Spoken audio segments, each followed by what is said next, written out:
행복한 안식일입니다. 귀한 또 아이들 위한 설교와 또 생명의 찬양을 인하여 감사합니다.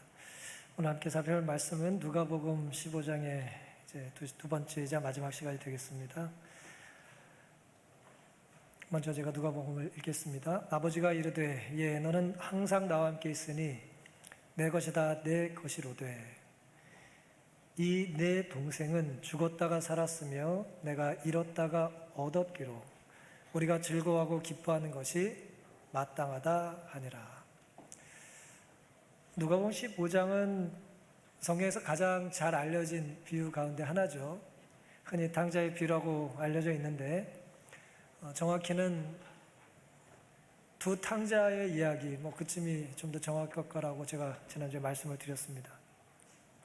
우리가 흔히 알고 있는 둘째 아들은 이제 집 밖의 탕자고, 오늘 우리가 살펴볼 큰 아들은 상대적으로 집 안의 탕자처럼 이제 살았습니다.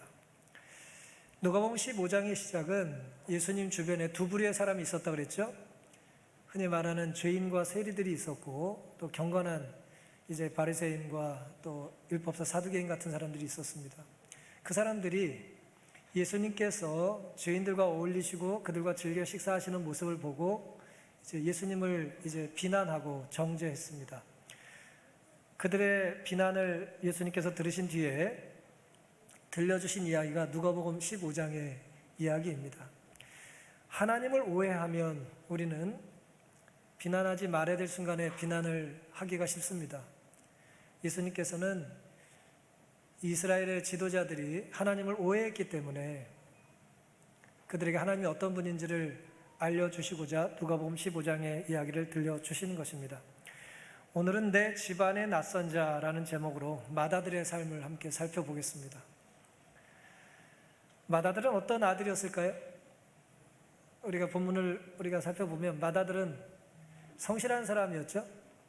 일을 열심히 하는 사람이었습니다. 그런데 놀랍게도 그의 성실이 의도적이고 계산적이었다는 것이 문제였어요. 그런 자신의 했던 일들을, 일한 시간들을 하나하나 셌습니다. 품꾼처럼 산 것이죠.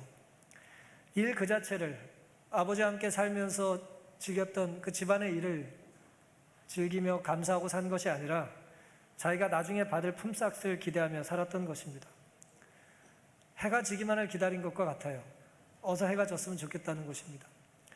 누가복음 15장은 25절부터 이렇게 기록되어 있어요. 맏아들은 밭에 있다가 돌아와 집에 가까웠을 때에 풍류와 추는 소리를 듣고 한 종을 불러 이 무슨 일인가 물은데 대답하되 당신의 동생이 돌아왔음에 당신의 아버지가 그의 건강한 몸을 다시 맞아 드리게 됨을 인하여 살찐 송아지를 잡았나이다 하니 저가 노하여 들어가기를 즐겨 아니하였다 그랬습니다.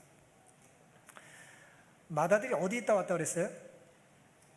일터에서 일을 하다 돌아왔습니다. 그런데 집에서 이제 잔치 소리가 들리는 거예요. 방탕하게 살다가 모든 유산을 탕진한 거지 동생이 돌아오자 아버지께서 잔치를 벌이고 계신 것입니다. 굉장히 두 아들이 이제 대조되지 않습니까? 극명하게 이제 다른 모습이에요. 하나들은 허랑방탕하고 실컷 놀다가 놀이터에서 놀다가 돌아왔고, 큰아들은 그날도 어김없이 뭐하고 있었어요? 일을 하고 있었어요. 일하는 사람 따로 있고 노는 사람 따로 있습니까? 이 집이 지금 그러고 있어요. 노동에 지쳐 돌아온 마지는 노랫가락의 연유를 듣자마자 갑자기 이제 분노하기 시작했어요. 식당에서 열심히 일하고 있는데 누가 본당에서 자꾸 노래 부르고 있으면 분노할 수 있어요. 아버지의 편에 분별력 없음, 지친 거예요. 큰아들이. 아버지의 그런 모습 때문에 둘째가 그렇게 된 거라는 불만이 왜 없었겠습니까? 그런데 이 형은 잃어버린 동생에 대한 자기 부친의 염려를 나누지 아니하고, 그러니까 아버지가 동생을 염려하는 것에 대하여 관심이 없었고요, 그가 돌아오기를 기다리지 않았다 그랬어요. 기다리지 않은 사람이 왔으니 반가울 게 뭐겠어요? 없는 게 도와주는 사람인데. 그러므로 그는 아버지처럼 잃었던 동생이 돌아온 것을 기뻐하지 않았다. 기뻐하는 노래소리는 그의 마음에 아무런 즐거움을 주지 못했다. 이해할 수 없는 거예요. 이 기쁜 일입니까? 큰형 생각에는 기쁜 일이 아니죠. 보통 잔치는 언제 하는 거예요? 뭐 축하할 일이 있을 때 하는 거잖아요. 합격하고 공부 잘하고 취직하고 수석하고 뭐 내노란 집안의 자랑이 있을 때 잔치를 하는 건데, 이건 이상한 잔치가 벌어진 것입니다. 그는 한 종에게 그 잔치의 까닭을 물었고 종의 대답은 그로 몹시 질투하게 만들었다. 잃었던 동생을 만나러 안으로 들어가지 않았다. 동생 보러 들어가질 않았어요. 그는 탕자를 후대하는 것이 자기를 모욕하는 것으로 생각했다 그랬어요. 아마 이렇게 얘기했을지 모르겠어요. 아버지, 둘 중에 하나를 택하실 때가 됐습니다. 잔치를 계속 하시든지 저를 다시는 보지 않을 생각을 하시든지 각오하셔야 될 겁니다. 뭐 그랬을지 모르겠어요. 사랑하는 성도 여러분, 자기의 정체성을 품꾼으로 생각하면요, 뭐만 보여요? 나보다 일 잘 못하는 사람이 돈을 더 받는다면 어떻게 될까요? 화가 나겠죠. 내 정체성이 일꾼이면 일하는 형편에 대한 그 조건만 보일 거 아니에요. 내가 누릴 혜택이 정당한가 아닌가만 생각하지 않겠어요? 하지만 혈육을 중시하면 내가 일한 노동의 강도나 품삯을 비교하기보다는 전혀 다른 판단을 하게 되겠죠. 아버지는 마지를 모욕하거나 질투를 조장할 마음이 전혀 없었습니다. 그저 둘째 아들이 돌아온 것이 기쁘셨던 것이죠. 아들이 어떻게 사는지 궁금했고 아들의 건강이 걱정됐고 아들이 망했다는 소식 때문에 가슴이 아프셨는데 아들이 돌아왔다니 그냥 기쁘신 거예요. 반면에 집을 나간 적도 없는 마지는 밖에서 열심히 일을 하다 돌아왔는데 방탕하고 아버지의 살림을 3분의 1이나 축내버린 아들이 돌아왔을 때 잔치를 한 것에 대하여 받아들이는 것이 쉬운 일은 아니었겠죠. 동생이 그렇게 산 게 형과 상관이 있어요, 없어요? 형 잘못인가요? 동생이 그렇게 허랑방탕하고 지 마음대로 살고 가문에 먹칠을 하고 정말 집안에 수치를 가져다 준 것은 그의 선택이었잖아요. 동생의 선택이잖아요.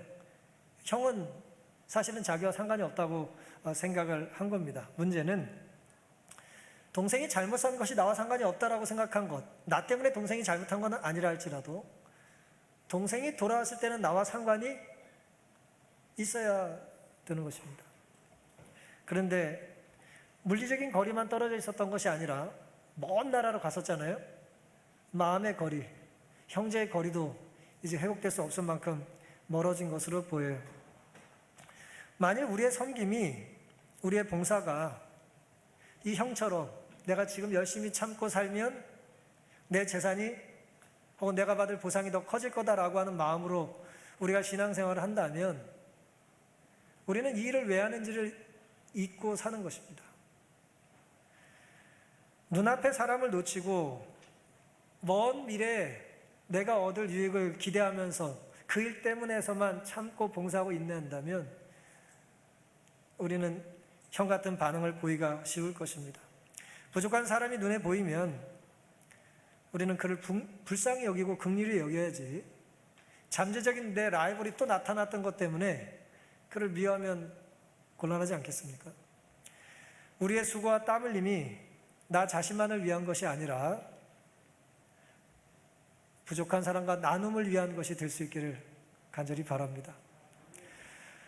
이 마지의 모습은 매우 이제 설득력 있고 우리가 공감할 부분이 많은데요. 아버지의 불공정한 처사에 대하여 분노하죠. 이건 공정하지 않은 것입니다. 이 게임은 엉터리예요. 그런데 우리도 살다 보면 불리하다, 유리하다, 공정하다, 불공정하다를 따질 때가 있잖아요. 그때 한번 조용히 깊이 생각해 볼 필요가 있어요. 과연 내가 분노하는 불공정에 대한 이유는 내가 유리한 데서 불리해지는 대로 변하기 때문 아닌가라는 생각을 해보자는 것입니다. 28절부터 보시면 마지는 저가 노하여 들어가기를 즐겨 아니했다 그랬어요. 동생 있는 그 잔치에 난 안 가겠다는 거예요. 그때 아버지가 나와서 권합니다. 이날 아버지 엄청 바쁘셨어요. 그 동생 때문에 막 저기까지 나가서 동구밖까지 나가가지고 뛰어가셨었죠. 집에 와서 보니까 뭐예요? 이제 또 큰아들이 안 들어오겠대요. 또 이제 집 밖으로 나가셔서 권하셨습니다. 그때 아버지의 이야기를 듣고 둘째가 아버지께 대답하여 가로되 내가 여러 해 아버지를 섬겨 명을 어김이 없거늘 내게는 염소 새끼도 주어 나와 내 벗으로 즐기게 하신 일이 없더니 아버지 살림을 창기와 함께 먹어버린 이 아들이 돌아오매 이를 위해 뭘 잡았다고 그랬어요? 살진 송아지를 잡았다는 거예요. 이게 극명하게 두 짐승이 대조돼요. 뭐예요? 염소 새끼. 염소 큰 것도 아니에요. 작은 거. 그 다음에 송아지가 어떤 송아지예요? 살찐 송아지예요. 맞이는 동생을 위한 잔치, 그리고 동생이 있는 집이라면 들어가기 싫다는 거예요. 같이 밥 안 먹겠다는 거예요. 같은 팀에서 노래 안 하겠다는 거예요. 같은 소그룹에선 있을 수 없다는 거죠. 어떤 사람은 이 공동체가 그 개념이 점점 커져서요. 심지어 이 나라에 못 살겠다는 사람이 있어요. 이미 가는 많은 사람들이 그렇게 말합니다. 마지가 문 밖에 버티고 있다는 소식에 아버지가 또 집 밖으로 나가요. 성경에 자세히 기록되어 있지 않지만 아들은 분명히 이렇게 말했을 거예요. 아버지, 내가 아버지 위해서 아버지 때문에 아버지 섬기고 아버지 돌보고 아버지 편찮으시다고 해서 병원 챙겨드리고 몸에 좋다는 보약 지어드리고 계절마다 모시고 다니고 내가 얼마나 많이 했냐 이거예요. 내가 얼마나 아버지를 위해서 오랫동안 수고했는지 동생 얼굴을 보니까 얘기를 들으니까 생각이 나는 것입니다. 동일한 시간에 동생은 뭐하고 있었어요? 아버지가 자기 때문에 뭐 돌아가시는지 아픈지 병든지 생각 없이 그저 지 멋대로 산 것입니다. 내가 얼마나 의로운 삶을 살았는지를 나열하는 거예요. 그런 나에겐 염소 새끼 하나도 주지 않았고 엉터리 같은 동생을 위해서는 살찐 송아지를 잡았다는 거죠. 억울하고 원통하고 어쩌면 울먹거리면서 몸을 떨면서 따졌을지도 몰라요. 아버지 살림을 창기와 함께 다 낭비해버린 이 아들이 돌아오니까 가장 귀한 살찐 송아지를 잡으셨더군요. 제가 송아지 한 마리 때문에 이러는 것처럼 보이십니까? 좀 떨면서 얘기했는데 이제 떨리지가 않네요. 억울해가지고 말이에요. 송아지하고 막 울먹여야 돼. 송아지! 내가 그 한 말 때문에 그러는 것 같냐 말이에요.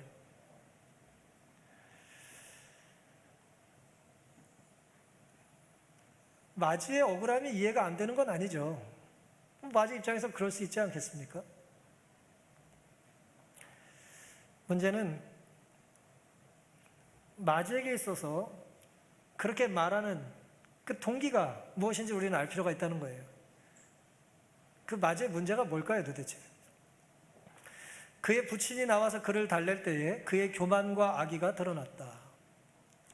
그 성실한 아들, 신실한 아들, 여러 해 아버지 곁을 떠나지 않았던 그 아들의 마음속에 뭐가 있어요? 교만한 악한 마음이 있었다는 거예요. 그는 자기 아버지 집에서의 자신의 생활을 보수 없이 일한 봉사의 쳇바퀴 생활로 논한 다음 그 사실을 방금 돌아온 동생에게 베풀어진 호의와 비교합니다. 내가 죽도록 일했는데 나한테 뭐 주셨어요? 그는 그때까지 그의 봉사는 아들로서가 아니라 종으로서의 봉사였다는 것을 밝히 스스로 드러내고 맙니다. 내가 아들이기 때문에 한 것이 아니라 뭐 때문에 했다고요? 그냥 머슴처럼, 종처럼. 왜요? 내가 이렇게 일하면 내 재산이 더 늘어날 것에 대한 기대, 보상으로, 보수받을 생각으로, 이제 인정받을 생각으로 이제 일을 했다는 거예요. 그가 한 이 말은 단지 그의 근로에 대한 소득을 얻기 위해 죄악적인 쾌락을 삼가왔다는 것을 나타낸다. 아버지를 사랑하기 때문에, 아버지를 존경하기 때문에, 아버지 정말 마음 행복하게 해드리기 위해서 그 일을 한 게 아니고 실상은 자기도 동생처럼 뭐 하고 싶어요? 지 멋대로 나가고 싶은데 뭘 생각하니까? 내가 받을 유산을 생각하니까 내가 마지를 노릇해가지고 2배 더 받아야 된다는 생각이 이제 있었다는 거예요. 만일 동생이 아버지의 유산을 나누어 받게 된다면 자기는 맏아들로서 몹시 억울하다고 생각했다. 그는 자기 동생이 후대받는 것을 시기했다. 이게 무슨 말씀입니까? 동생은 자기가 받을 3분의 1의 몫을 벌써 가지고 갔죠. 다 써버렸죠. 이제 뭐가 남았어요? 3분의 2. 동생의 2배를 자기는 가질 수 있으니까 맞으니까 이제 자기 것이 남았어요. 근데 이제 동생이 돌아와 잔치를 아버지가 벌여주고 있어요. 아버지의 분별력이 지금 아주 시원찮으세요 지금? 내 남은 3분의 1 재산 어떻게 될 것 같아?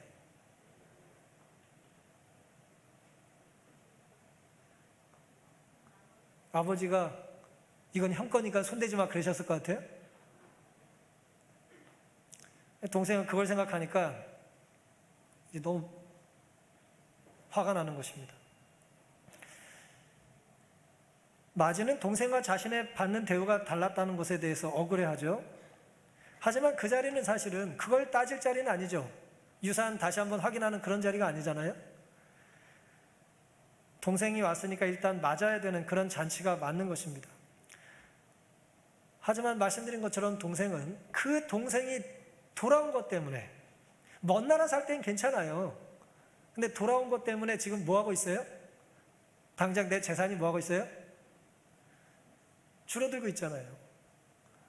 가만히 있으면 다 누구 거예요? 내 거고. 사실은 동생 때문에 자기 앞으로 다 해주셨거든요, 아버지가. 근데 저 아버지는 내 동의도 없이 뭐 하고 있어요? 내 재산을 가지고 이제 잔치 비용을 지불하고 있는 것입니다. 성실하게 절제하며 산 것이 자기 소득의 증대만을 위한 것으로 보여져요. 내가 얼마나 성실하고 열심히 일을 했는지 자꾸 나열해요. 어떤 마음이에요? 이 품꾼의 이야기예요. 우리가 일을 할 때 이것이 내가 정말 일당이 얼마냐, 월급이 얼마냐, 연봉이 얼마냐는 품꾼은 자꾸 따지는 거예요. 양이 많든 적든 중요하지 않아요. 수입이 많든 적든 그건 중요하지 않아요. 그걸 자꾸 따지는 건 품꾼의 마음이에요. 아버지 마음, 잔치 주인의 마음은 그걸 따지지 않죠. 안타깝게도 마지는 자신이 스스로 품꾼이라고 이제 생각을 하고 행동을 한 것입니다. 그럼에도 불구하고 명분은 뭐냐 하면 불공정하다는 거예요. 아버지 공정하지 않습니다. 이건 불의합니다. 내가 동생을 미워서라기보단 이건 옳지 않습니다라고 공정을 논하잖아요. 아모스 선지자가 좋아했던 공정, 공의를 논하고 있습니다. 공의를 물처럼, 정의를 마르지 않는 강물처럼 흘려보내야 되지 않겠습니까? 근데 이게 지금 뭡니까? 근데 사실 그 기저의 생각은 뭐예요? 내가 공의를 주장해야 누구한테 유리해요? 나에게 유리한 거예요. 내게 유리할 때 공의를 주장하는 것입니다. 내가 유리하기 때문에 공정한 것을 원하는 거예요. 그게 큰 아들의 문제였어요. 그리고 핏대 높여 이렇게 말한 이유가 사실은 용서하지 않을 핑계를 공의를 빗대 찾고 있는 것입니다. 하나님의 집의 아들이라고 주장하였으나, 큰 아들이에요. 바리새인들, 자기가 의롭다고 생각하는 많은 불의의 사람들, 하나님의 집의 아들이라고 주장했지만 사실은 품꾼의 정신을 가지고 있는 거예요. 사랑의 근거에 일하지 아니하고 보수받을 생각으로만 일한 것입니다. 그는 동생의 잘못을 하나하나 찾아내어 할 수 있는 대로 그것을 이용하고자 했다. 그래야 그는 자신의 용서하지 않는 정신을 변명하려 했다 그랬어요. 내가 용서할 수 없다 이거예요. 공정한 사회라면, 공의로운 세상이라면 불의 앞에 난 타협할 수 없다는 얘기를 구구절절 말하지만 본심에 뭐가 있다고요? 난 용서하지 않을 수 있는, 용서하기 싫은 마음이 타당하다는 것을 변명하는 거에 불과하다는 거예요. 우리가 말을 많이 해요. 질서가 어떻다, 전통이 어떻다, 규정이 어떻다, 여러 가지 말을 할 수 있습니다. 어떤 모양으로 말을 하든, 보수적인 입장에서 말을 하든 진보적인 입장에서 말을 하든 간에 그 내 마음속 깊은 곳에 내가 그를 사랑하지 않을 마음으로 혹은 용서할 마음이 없는 것 때문에 우리가 어떤 논리를 편다면 그것은 변명에 불과하다는 것입니다. 용서하지 않을 이유를 찾는 대신에 하나님의 사랑을 실천하지 못하는 병든 우리의 현실을 주님 앞에 겸손히 무릎 꿇고 회개하는 이 안식일이 될 수 있기를 간절히 바랍니다. 이 마지는 오늘 우리에게 많은 것들을 보여주는데요, 그의 모습을 통해서 우리는 얻을 수 있는 것이 하나 있어요. 그건 뭐냐면, 우리가 환경은 다르고 처지는 다르고 형편은 다 다르지만 한 가지 공통점은 우리가 죄인이라는 것이고, 죄인은 필연적으로 우리에게 고민거리와 문제를 가져다 줘요. 그러니까 문제는 다양한 거예요, 사람 수마다. 하지만 답은 어때요? 답은 하나라는 거예요. 그게 오늘 우리가 얻어야 될 본문의 매우 중요한 교훈이 되는 것입니다. 답은 언제나 하나입니다. 먼저 하나님과 화목하면 사람과의 문제는 해결된다는 거예요. 누가복음 15장 31절입니다. 아버지가 이르되 예 너는 항상 나와 함께 있으니 내 것이 다 너의 것이로되 이 너의 동생은 죽었다가 살았으며 내가 잃었다가 얻었기로 우리가 즐거워하고 기뻐하는 것이 마땅하다고 아버지께서 말씀하십니다. 예라는 말을 하셨어요. 예, 현재 헬라어로 아들을 친근하게 부를 때 사용하는 단어예요. 그래서 현대어 번역은 사랑하는 아들아라고 번역했어요. 집에 동생 때문에 안 들어간다는 거예요. 동생이 있다면 나는 밖에 있겠습니다. 동생의 잔치를 아버지가 고집하신다면 나는 다시는 아버지 얼굴 안 보겠습니다. 나는 집을 나가겠습니다 라고 말하고 있는 거예요. 그때 아버지가 사랑하는 아들아, 얘는 너의 동생이다 라고 하는 거예요.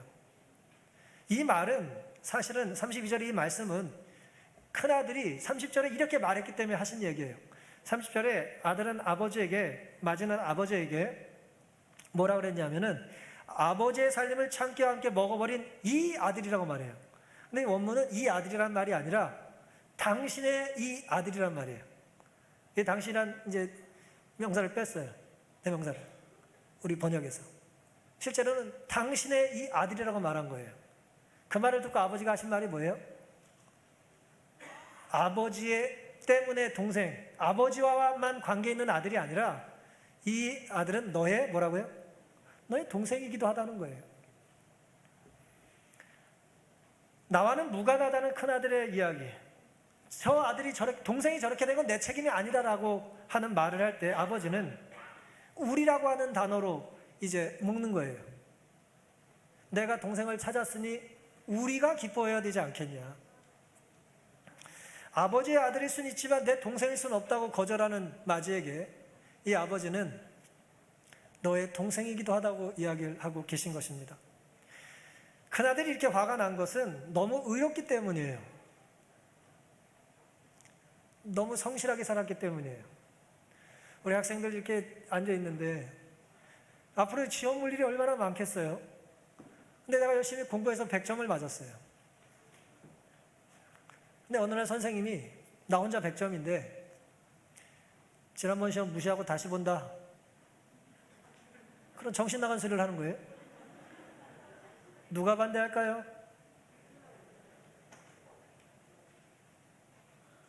그리고 또 어떤 분은 나 혼자 죽으라고 공부해가지고 100점 맞았더니 우리는 평균을 점수로 보내주겠다, 네 짝의 점수와 네 점수를 합치겠다, 둘로 나누겠다, 뭐 그런 것과 다를 바 없어요. 지금 이건 불의한 것이고 불공정한 것이잖아요.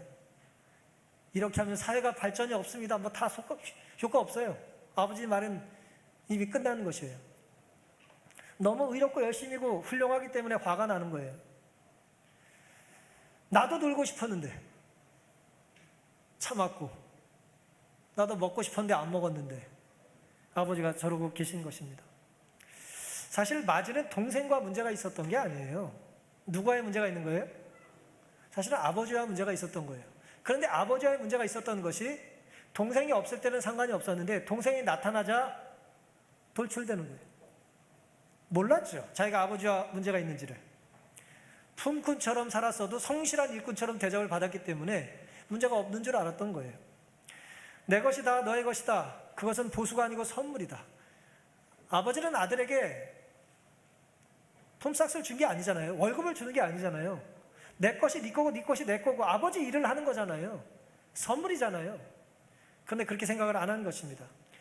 그대들은 아버지께서 사랑으로 공로 없이 주시는 그것을 탕자처럼 받기만 하면 된다. 스스로 의롭다는 생각은 사람으로 하여금 하나님을 잘못 나타내게 할 뿐 아니라 형제들을 냉정하고 비평적인 눈으로 보게 한다. 내가 친구를 자꾸 날카롭게 보는 이유는 내가 너무 뭐하기 때문이에요? 풍크처럼 살고 있고 하나님을 오해하기 때문이라는 거예요. 일하는 자에게는 그 삭슬 은혜로 여기지 아니하고 빚으로 여긴다. 바울이 로마서에서 한 얘기입니다. 내 정체성을 일꾼으로 정의하면 일을 하고 나서 받는 건 뭐예요? 은혜가 아니잖아요. 그건 내가 받아낼 빚이잖아요. 나한테 빚진 거 아니에요, 주인이. 일 시킨 사람이 일 시켜놓고 돈 떼어먹으면 안 되잖아요. 오늘 우리가 그리스도인으로서 살면서 내 신분을, 내 정체성을 둘째 아들이 자기를 받아달라고 이제 아들이 아니라 품꾼의 하나를 해달라고 엉뚱한 소리 한 것처럼 맞이는 집 안에서도 스스로 품꾼처럼 산 것이 문제였습니다. 성실히 열심히 사는 것은 좋은 것이지만 그래서 우리가 보수를 받고 그래서 우리가 하늘을 가는 게 아니잖아요. 동생은 노동하지 않고 놀기만 했는데 그는 필요 없는 존재 같은데 아버지는 그에게 또 선물을 주는 거예요. 잔치를 벌여줍니다.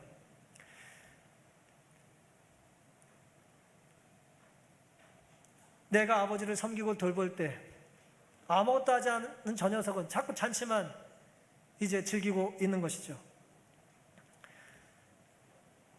아버지를 동생이 없는 동안 섬기는 건 못할 일입니까? 어떻게 생각하세요? 아버지 없이 지 멋대로 살았던 동생이 즐겁게 산 것에 대비해서 아버지를 섬기고 돌보고 아버지 잠자리를 챙겨드리는 것은 못할 일이에요? 동생 때문에 반식하던 것을 예를 들어 동생이 없어서 혼자 다 했던 건 그에게 선물 같은 특권 같은 것으로 느끼지 않고 놀랍게도 큰아들은 그걸 짐으로 여겼다는 거예요. 여러분, 오늘 이게 우리에게 좀 적용을 해보면 수많은 교회가 있고 수많은 종교가 있고요. 수많은 신념들이 있는데 우리가 재림신앙을 합니다. 이 교회에 출석합니다. 그것도 오랫동안. 여러분이 그 오랫동안의 형벌을 받고 계신 거예요? 평생 난 재림성도로 살았다. 종신형이에요? 오랫동안 누구보다 더 많이 성전에서 하나님께 또 성도들을 섬기고 봉사하고 돌본 것은 지긋지긋한 겁니까? 해가 질 때만을 기다리는 품꾼으로 산 거예요? 곤란하지 않겠습니까? 종일 새벽부터 일했는데 1시간 일한 10일째 일하러 온 사람을 똑같이 취급하니까 화가 난 그런 것 같은 태도가 오늘 우리에게 없기를 간절히 바랍니다. 잠언 16장 7절 사람의 행위가 여호와를 기쁘시게 하면 그 사람의 원수라도 그로 더불어 화목하게 하시느니라. 이게 답이에요. 우리가 하나님과 화목하면 사람과의 관계가 어떻게 돼요? 문제가 없습니다. 근데 하나님과의 관계가 문제가 생기면 그건 잘 몰라요. 문제가 있는지 없는지 잘 모르거든요. 필경 사람과의 관계는 깨지게 마련이에요. 물론 이미 깨진 관계라 할지라도 이 말씀은 적용이 가능합니다. 인간의 힘과 노력은 어찌할 수 없는 인간관계라도 내가 하나님과 온전히 가까워지면 하나님께서 화목할 수 있는, 연합할 수 있는, 사랑할 수 있는, 정말 가장 친한 사람으로 만들어줄 수 있는 능력이 있으실까요? 두 형제가 화목해질 수 있는 비결은 재산을 공정하게 분배하는 데 있는 것이 아니라 아버지와 관계가 회복되고 하나님과의 관계가 회복될 때 가능하다는 것을 잊지 않고 살게 되시기를 간절히 바랍니다. 알베르 까뮈의 이방인이라고 하는 책의 시작은 이렇게 시작합니다. 오늘 어머니가 돌아가셨다. 어쩌면 어제였을는지도 모른다. 잘 모르겠다. 난 양로원으로부터 전부 한 장을 받았다. 보친 별세, 명일 장례식, 애도를 표함. 이걸 가지고는 알 길이 없는 거예요. 모친이 언제 별세했다는 내용이 없으니까 추정을 하자니 오늘인지 어젠지 알 길이 없다는 거예요. 이 말단 직원이 사장님한테 휴가 신청을 냅니다. 모친상 때문에 제가 이틀 비워야 될 것 같습니다. 그랬더니 사장이 인상이 찌그러져요. 별로 좋은 얼굴이 아니에요. 그걸 감지하고 이 메르소라고 하는 아들이 사장님에게 이렇게 말합니다. 그건 제 잘못이 아닙니다. 어머니가 갑자기 돌아가신 게 내 잘못이 아니라는 거예요. 그리고 이 책은 나중에 장례가 끝나고 우연히 한 전 직장 여자를 만나고 서로 연애하고 갑자기 건달과 친해지고 또 총기 사고를 일으켜가지고 사람을 죽이고 사형선고를 받는다 그런 얘기예요. 책 제목이 그런데 이방인입니다. 이 책에는 굉장히 좀 꺼림직하고 좀 괴기스러운 이야기 하나 삽입되어 있는데 내용은 이런 것입니다. 한 사나이가 돈을 벌기 위해서 고향을 떠났어요. 근데 25년이 지나서 부자가 됐습니다. 돈을 많이 벌어서 이제 집으로 돌아왔어요. 결혼도 했고 자식도 생겼습니다. 데리고 고향으로 돌아왔는데 그 사이에 엄마와 누이는 호텔 경영을 하고 있었어요. 숙박업을 하고 있었는데 그들을 놀래주려고 아내와 아이를 남겨두고 짠하고 나타났어요. 근데 어머니가 자기를 못 알아봐. 여러분 가족도 25년 떨어져 있으면 못 알아봅니다. 못 알아봐요. 그런데 자기를 알아보지 못하는 어머니 앞에 자기가 성공한 것을 좀 장난하고 싶어서 방을 하나 빌리고 자기가 얼마나 큰 부자인지를 보여줬어요. 가방에 돈을 잔뜩 넣은 걸 보여줬어요. 놀랍게도 밤중에 그 어머니와 누이가 그 돈을 훔치려고 망치로 무참히 그 남자를 살해하고 강물에 시체를 던집니다. 다음날 아침에 아무것도 모르고 며느리가 와서 여차여차 자기의 신분을 밝혔습니다. 그러자 어머니는 목 매달아 자살하고 누이는 우물에 몸을 던져 죽습니다. 놀랍게도 까미는 이야기를 이렇게 메르소의 입을 통해서 말을 했어요. 어쨌든 나는 이 여행자가 그렇게 당할 만했다고 생각했으며 또 절대로 장난을 쳐서는 안 되는 일이었다고 생각했다 그랬어요. 이제 메르소가 감옥에 사형 선고를 받고 기다리다가 침대 밑에 있는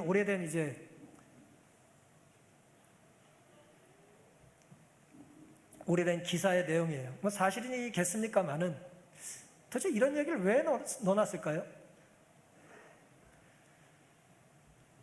모친이 돌아가셨어요. 장례식에 갔습니다. 어머니 연세가 어떻게 되십니까? 물었더니 메르소가 대답을 못해요. 엄마가 몇 살인지 몰라. 관심이 없는 거예요. 아들이 돌아왔는데 못 알아봐요. 돈 많은 사람이라고 생각하고 그냥 죽입니다. 사랑하는 성도 여러분, 하나님을 떠난 사람들은 누구에게나 타인에게 이방인처럼 사는 거예요. 내 욕망 앞에 그 어떤 타자도 다른 사람도 그저 내가 성공하기 위한 수단처럼으로만 생각되는 거예요. 오늘 우리는 한 가정의 이야기를 살펴봤습니다. 망나니 아들, 모범생 마지. 겉으로는 전혀 다른 사람 같지만 본질적으로는 그들은 똑같은 사람이었어요. 둘 다 탕자입니다. 집 안의 탕자, 집 밖의 탕자. 스스로의 삶을 가지고는 구원받을 수가 없는 것입니다. 그 사이에서 갈팡질팡 우왕좌왕하는 아버지에게서 우리는 사랑 앞에 무력한 하나님을 보는 것입니다. 자신의 죄 때문에 집 밖에서 방황하는 아들이나 자신의 선 때문에 집 안으로 들어가지 않겠다는 아들이나 그저 아버지의 사랑이 필요한 사람들이죠. 집 밖에 사는 탕자든 집 안의 탕자든 우리 모두 잔치에 초대받은 사람들입니다. 사랑하고 연합하고 존경하고 서로 협력해야 하는 것입니다. 그리고 알아가야 돼요. 어머니 나이도 모르고 자식인지도 모르고 낯선 사람, 이방인 취급하지 말고 그와 상관없이 어머니의 장래 기일이 끝났는데도 애도 기간도 갖지 않고 지 멋대로 살았던 그런 이방인 같은 삶을 살지 말고 부족하지만 좀 더 알아가고 내가 좀 더 가졌다면 나눌 수 있으니 기쁘다는 그런 마음을 가지고 살 수 있기를 간절히 바랍니다. 혹 우리 집안에 혹은 이 교회에 낯선 이방인들이 있으십니까? 그렇게 혹 느끼는 분이 계십니까? 이 땅을 우리가 나그네처럼 살라고 하셨지 다른 사람들을 나그네, 낯선 자 취급하라고 하나님은 하신 적이 없습니다. 하나님께서 우리에게 낯선 자를 보내신 이유는 그와의 관계 속에서 하나님이 어떤 분인지를 깨닫게 해 주시기 위함일 것입니다. 그러니 먼저 하나님과 화목하고 그 화목한 그 힘과 능력을 가지고 주변에 혹은 집안에 혹은 집 밖의 낯선 자에게 사랑의 눈과 또 시선과 삶으로 다가갈 수 있는 우리가 되기를 바라면서 오늘 말씀을 마치겠습니다.